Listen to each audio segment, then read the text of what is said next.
Milkshake. আশা করি তোমাদের ভালো লাগবে।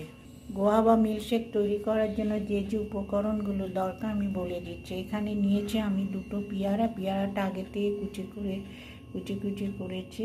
দুধ নিয়েছি 200 গ্রাম, কলা নিয়েছি সামান্য, আর এটা হচ্ছে ফ্রেশ ক্রিম, মধু আর চিনি, গুঁড়ো চিনি। এখন তৈরি করেছি সেটা দেখিয়ে দিচ্ছি। পেয়ারা আর কলাটা একসাথে পেস্ট করব, মিক্সিতে রাখবো।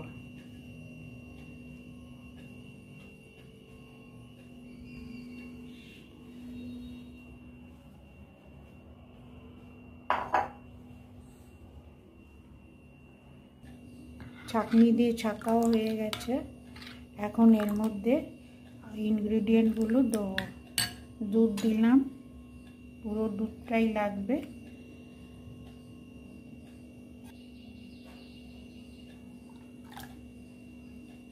মধু 2 চামচ, ফ্রেশ ক্রিম 2 চামচ, আর 4 চামচ চিনি।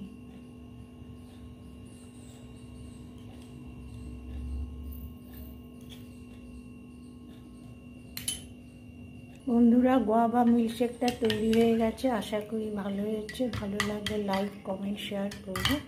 আজকে চলি, নমস্কার।